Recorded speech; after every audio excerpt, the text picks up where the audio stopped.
Les erreurs à ne surtout pas faire durant cette période qui est compliquée sur le gold et durant toute cette macroéconomie, toute cette géopolitique qui est très compliquée avec la guerre entre l'Iran et les États-Unis. Donc déjà, premièrement, avant de commencer cette vidéo, pour tous ceux qui veulent avoir beaucoup plus d'infos sur la guerre en temps réel et sur moi, ce que j'attends globalement dans mes zones sur le gold, est-ce que j'attends des achats, des ventes et surtout où est-ce que je les attends, le Telegram gratuit est dans la description, n'hésitez pas à le rejoindre. Donc premièrement, on va faire une analyse globale du gold pour que vous compreniez déjà typiquement sur le graphique où est-ce qu'on en est. Donc déjà là je suis en daily sur le gold, si je dézoome mon graphique bien plus loin, c'est pas sorcier de comprendre qu'on est sur une tendance qui est très très très haussière depuis littéralement l'année 2023, 2024, 2025. Bon, de toute façon avec le temps, l'investissement sur le gold est quand même assez rentable. Mais parlons de ces derniers temps, qu'est-ce qui s'est passé réellement sur le marché. Donc déjà pour ceux qui étaient sur les marchés le vendredi 30 janvier, on a eu une énorme chute du gold qui est venu pour moi littéralement faire sortir pas mal de personnes qui étaient à l'achat depuis longtemps avant de repartir dans le vrai sens de la tendance. Et finalement, au niveau de la théorie de dos, on avait un point haut ici, un petit retracement, un point haut, un petit retracement. Et là, on pourrait s'attendre à un nouveau point haut plus haut que le précédent, c'est-à-dire un nouvel ATH. Donc graphiquement parlant, en daily, on est très haussier. Si je vais en H4, ça a été partagé dans mon groupe Telegram. Donc vous voyez, on a eu une très belle zone de résistance. Ici, on a fait résistance une fois, deux fois, trois fois, quatre fois, cinq fois, six fois, sept fois. C'était une zone qu'on n'arrivait pas à break. Alors pourquoi elle est orange sur mon graphique? Pour la simple et bonne raison que j'appelle ça une zone de polarité. C'est une zone de polarité, c'est-à-dire que c'est une zone qui a énormément fait résistance. Dans ce cas-là, c'est juste une zone de résistance. Mais par contre, au moment où on a break et on est venu retest la zone où on est venu pullback dessus, ça devient une zone de polarité, excusez-moi, une zone sur laquelle je peux attendre des réactions à l'achat ou au contraire un break et à ce compte-là un pullback à la vente pour aller chercher beaucoup plus bas. Alors bien sûr que c'est pas mes seules configurations, mais ça a été partagé bien avant. Sur mon Telegram, j'avais dit aux gens, j'avais dit les gars, cette zone-là, j'attends qu'elle break, j'attends qu'elle pullback. Finalement, les gars, elle pullback à midi le mardi 24 février. Je ne suis absolument pas devant les graphes, du coup, je rate la zone. Et dans tous les cas, je n'aurais pas acheté tout seul comme ça. Mais il y a eu plusieurs confirmations. Il y a eu un VGH4, il y a eu plusieurs choses sur lesquelles vous pouvez combiner ça. Ensuite, niveau de la tendance en H4, encore une fois, c'est pas très complexe. On a un point haut ici, un point bas, un point haut, un point bas. Et là, on est en train de faire un nouveau point haut. Donc, pour le coup, la tendance, elle est quand même assez bien définie. Vous voyez, on a des points hauts de plus en plus haut, comme sur une tendance haussière, théorie de dos, point haut de plus en plus haut, point bas de plus en plus haut, pour le H4. Donc globalement, qu'est-ce qu'il faut faire? Parce que c'est ça, c'est pour ça que vous êtes venu sur cette vidéo, c'est ok, cool, graphiquement parlant, je suis top, mais moi je suis pas trader, peut-être que vous êtes investisseur, donc est-ce que j'achète maintenant? Est-ce que j'attends un retracement? Est-ce que je fais un investissement long terme? Et au contraire, si vous êtes trader, est-ce que c'est le moment d'acheter tout de suite là maintenant, à l'heure où je vous parle, il est 14h05, ou est-ce qu'il faut attendre justement qu'on ait des vraies zones avec notre stratégie? Et la réponse, bah, elle est dans votre question. Il faut attendre vos zones. Vous voyez, globalement, moi je vais attendre cette zone-là, je vais attendre cette zone-là, et j'ai des zones que j'attends bien plus basses pour aller chercher un achat bien plus bas. Pourquoi, encore une fois? Parce que le prix, c'est ce que je disais pareil hier dans mon groupe, hop, le prix ne fera jamais ça. Attention, Excusez-moi, c'est une petite alerte, on attention. va l'enlever, hop. Peu importe les gars, ce qui se passe dans le monde, le prix ne fera jamais ça indéfiniment, ça n'existe pas. Et c'est pour ça que je plains toutes les personnes qui ont voulu acheter à minuit sous prétexte que c'était le meilleur moment pour acheter. Bah, finalement, vous avez profité d'une hausse euh, vraiment fine avant que le marché corrige et globalement fasse soit break-even tout le monde ou soit fasse stop-loss tout le monde. Donc c'est pour ça qu'il faut toujours rentrer sur les retracements parce que oui, le marché il fait un pump, il retrace, il fait un pump, il retrace, il fait un pump, il retrace, etc., etc. Donc est-ce que c'est plus futé de se positionner en plein milieu de l'impulsion ici, ou est-ce que c'est peut-être plus intelligent d'avoir une zone d'attente ici sur lesquelles vous attendez probablement un support et de vous positionner à l'achat à ce niveau-là? La question, je pense qu'elle n'est pas si compliquée que ça à répondre.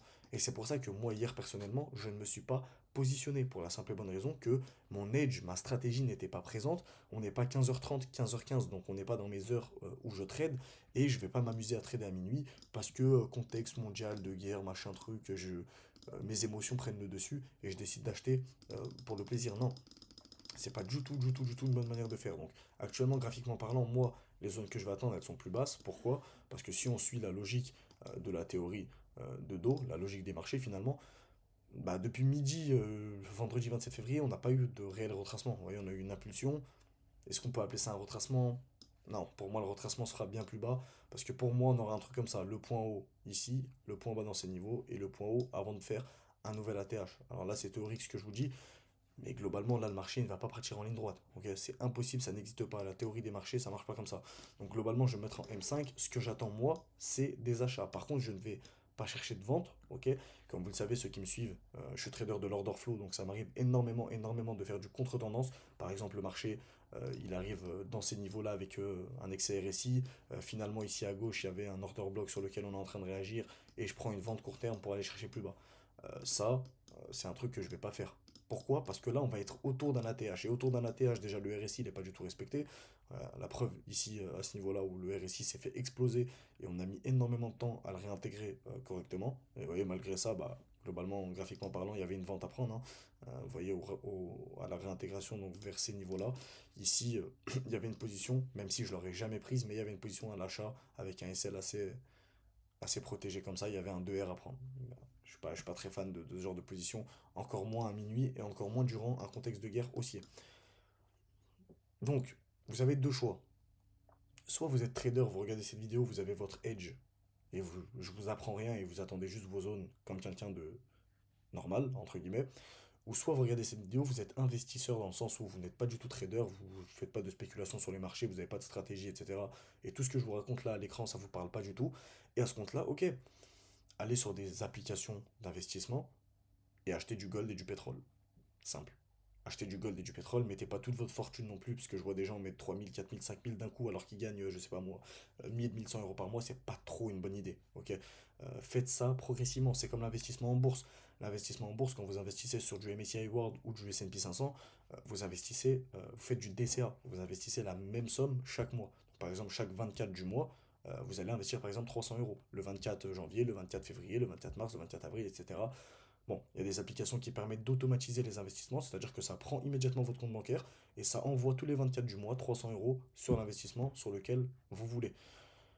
Cette vidéo, ça va être une vidéo qui est quand même assez courte. J'ai pas énormément de choses à vous dire. Les autres choses que j'avais à vous dire, c'est que là, actuellement, on est le lundi 2 mars, il est 14h10. Il y a les PMI qui sort à 16h. Donc, ça, c'est quelque chose qui va quand même faire bouger le marché. Et j'attends surtout de voir à combien ça va sortir. Finalement, cette semaine, il y a tout ce qui touche un peu aux emplois. Il y a les PMI, il y a tout ce qui touche au travail en général. Et tout ce qui touche, il me semble, un peu au chômage. Et tout ce qui est les retail sales, etc. Donc, ça, c'est des choses très importantes. Cette semaine, on est servi en annonce éco. Et niveau de ce qui se passe géopolitiquement parlant, donc l'Iran il cherche à reprendre les négociations avec les États-Unis, enfin chercherait, donc ça c'était une hypothèse, et finalement regardez ce qui se passe juste après, l'Iran déclare qu'aucune négociation aura lieu avec les USA, donc pour moi ça va aller beaucoup plus loin, et ils envisagent une guerre qui dure jusqu'à 4 semaines, un mois, donc c'est vraiment beaucoup et ça risque de peser énormément sur leur argent. Donc Trump il dit à propos de la mort du guide suprême, je l'ai eu avant qu'il ne m'ait, ils ont essayé deux fois, et bien je l'ai eu en premier, d'accord?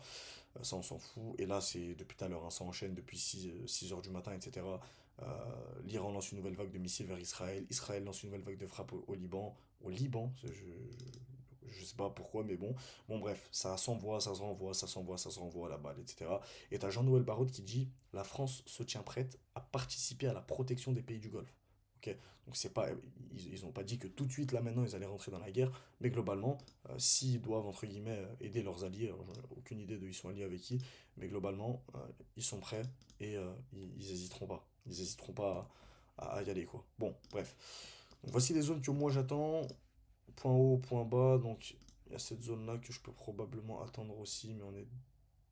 Ouais, il y a cette zone là aussi que je peux attendre, mais en réalité, ouais, je la prendrai plus de ce point là.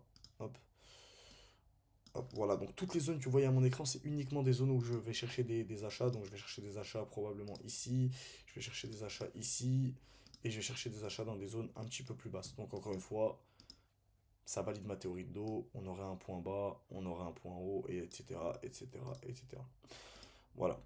Dites-moi ce que vous en pensez des commentaires dans les commentaires de ce genre de vidéo. J'espère que ça peut vous aider. On se retrouve en live pour ceux qui me suivent à 15h15 dans mon groupe privé pour liver en direct et pour pouvoir voir si on a des opportunités qui se présentent à nous. Merci d'avoir suivi cette courte vidéo. On se retrouve dans le groupe Nexa. Toutes les informations sont dans le Telegram. Ciao.